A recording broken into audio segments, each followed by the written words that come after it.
பிஸ்மில்லாஹ் ரஹ்மான் ரஹீம். கண்ணிமிக்க சகோதர சகோதரிகளே, அல்லாஹின் நல்லடியார்களே, அஸ்ஸலாமு அலைக்கும் வரஹ்மத்துல்லாஹி வரகாத்துஹு. அல்ஹம்துலில்லாஹ். அல்லாஹும்ம ஸல்லி அலா முஹம்மதின் வஅலா அலி முஹம்மதின் வபாரிக் வஸல்லிம். இன்னைக்கு நம்ம பாத்தீங்கன்னா ஒரு சிறப்புக்குரிய செலவாத்தை தான் பார்க்க போறோம். இப்போது ரஜப் மாசத்துடைய கடைசி 3 நாட்களாக இருந்து கொண்டிருக்கு. இந்த 3 நாட்களுமே பாத்தீங்கன்னா அதிகமாக செலவாத்தை ஓதிக்கொள்ளுங்க. அதுவும் இந்த செலவாத் நீங்க கேட்காத புது செலவாத்தா இருக்கும். ரொம்ப சக்தி வாய்ந்த செலவாத்துன்னு சொல்லலாம்.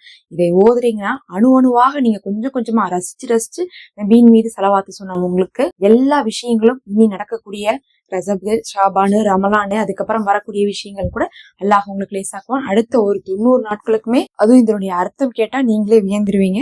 அந்த செலவாத் தான் அல்லாஹும்ம ஸல்லி அலா ரூஹி சையதினா முஹம்மதின் ஃபில் அர்வாஹி.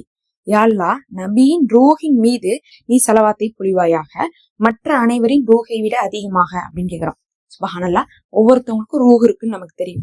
எல்லா மனிதர்களுக்குமே அல்லாஹ் ரூஹை ஊதி இருக்கான். ஒவ்வொரு உடலுக்கும் ஒரு ரூஹ் இருக்கு. நம்ம நபியின் மீது செலவாத்து சொல்றோம்னு சொல்லிட்டு நபியின் மீது சொல்றோம், குடும்பத்தார் மீது எல்லாம் சொல்றோம். ஆனா அவங்க ரூஹுக்காக நம்ம சொல்லியிருக்கோமா? இல்ல. இதுல பாத்தீங்கன்னா அப்படி தனியா நபியின் ரூஹின் மீது செலவாத்தை பொழிவாயாக, அது எந்த அளவுக்கு செலவாத்தி அந்த ரூஹின் மீது நீ பொழியணும்னா மத்த எல்லா ரூஹுக்கும் நீ கொடுத்ததை விட அதிகமாக நம்ம சொல்றோம்.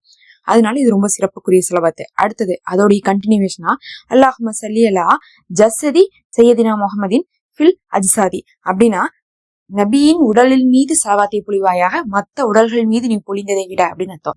நான் என்ன சொன்னேன் முதல்ல, ஒரு உடல் அப்படிங்கிறது ஒரு உடலுக்கு ஒரு ரூஹ் அல்லாஹ் நியமிப்பான்னு சொன்னேன். உடல் அப்படிங்கிறது வெளியே தெரியும், ரூஹ் அப்படிங்கிறது உள்ள இருக்கும், அது கண்ணுக்கு தெரியாது. அப்ப ஃபர்ஸ்ட் ரூஹுக்கு சொல்லிட்டோம், ரெண்டாவது என்ன சொல்றோம், உடலுக்கு சொல்றோம்.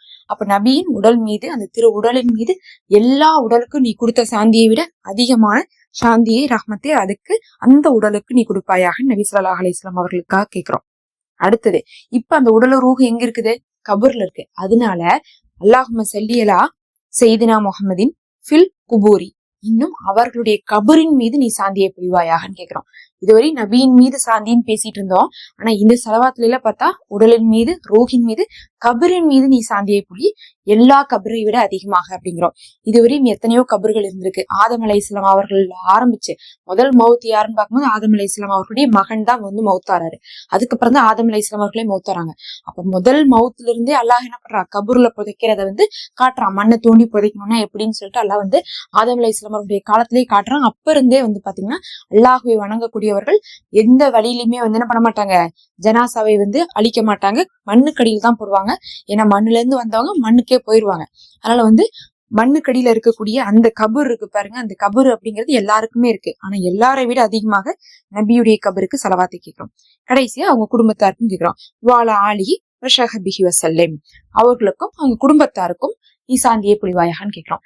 நிச்சயமா அவங்களோடு நபி ஸல்லல்லாஹு அலைஹி வஸல்லம் அவரோடு அவங்க குடும்பத்தினரும் சஹாபாக்களும் ரொம்ப உறுதுணையா இருந்தாங்க. ஏன்னா நிறைய நேரங்கள்ல நபி ஸல்லல்லாஹு அலைஹி வஸல்லம் அவர்களுக்கு அடி விழுகிற போதோ இல்ல இந்த போர் சமயத்துல எல்லாம் பாத்தீங்கன்னா தாக்கி இருக்காங்க. மரணம் நெருங்கக்கூடிய நேரம் எல்லாம் இருந்திருக்கு. ஆனா அப்ப எல்லாம் பாத்தீங்கன்னா அதிகமான அடி வாங்கினவங்க சஹாபாக்களும் குடும்பத்தினரும் தான். அவங்க என்ன சொன்னாங்கன்னா, நாளைக்கு அல்லாஹ் எங்களை கேள்வி கேட்பான், யார சூழல்லா, நாங்க உங்க கூட இருந்தும் உங்களுக்கு முன்னாடிதான் எங்களுடைய உயிர் போகணுமோ தவிர உங்களுக்கு பின்னாடி எங்களுக்கு உயிர் போச்சுன்னா அதுக்கப்புறம் எங்கள் மீது கேள்வி கணக்கு கடமையாயிரும் யார சூழலா, அதனால நாங்க விடமாட்டோம்னு சொல்லிட்டு அவங்க எவ்வளவோ படாத பாடுபட்டு இருக்காங்க. நபி அவர்கள் இஸ்லாத்தை எத்தி வைத்தாலும் அதை பின்பற்றியதுல குடும்பத்தினருக்கும் சஹாபாக்களுக்கும் பெரும் பங்கு. இது ரொம்ப ஒரு பரக்கத்தா பார்க்கணும். ஏன்னா நூஹ் அலைஹிஸ்ஸலாம் அவருடைய காலத்துல குடும்பத்தினரே பின்பற்றல, அதனால நூஹ் அலைஹிஸ்ஸலாம் அவர்களை பின்பற்றக்கூடியவர்களே இல்லாம இருந்துச்சு. ஆனா நபி அவர்களுடைய காலத்துல குடும்பத்தினர் சஹாபாக்கள் பின்பற்றினாங்க. ஊரார் எதிர்த்தாலும் சரி இவங்களுடைய ஆதரவு பெருசாவே நபி அவர்களுக்கு இருந்துச்சு. அதனால அவர்கள் மீதும் செலவாத்தே சொல்றோம். இந்த செலவாத்தை ஒரு முறை ஓதுங்க, எவ்வளவு சிறப்பு இருக்கு பாருங்க. அல்லாஹ் இடத்துல துவா செய்யுங்க. எந்த செலவாத் ஓதி துவா கேட்டாலும் உங்களுடைய துவாக்கள் மறுக்கப்படாது. அதுவும் சிறப்புக்குரிய செலவாத்தெல்லாம் ஓதும் போது நிச்சயமாக கை கண்ட பலன்களை நீங்கள் அடைந்து கொள்வீங்க. ஒழு இல்லாதவங்க கூட, தொழுகை இல்லாதவங்க கூட இதை ஓதிக்கலாம். இது பயனுள்ளதாக இருக்கும்னு நினைக்கிறோம். மறக்காம சப்ஸ்கிரைப் பண்ணிக்கோங்க. நம்ம சேனல்ல மெம்பர்ஷிப் இருக்கு, ஹதியாவாக ஜாயின் பண்ணிக்கோங்க. அஸ்ஸலாமு அலைக்கும்.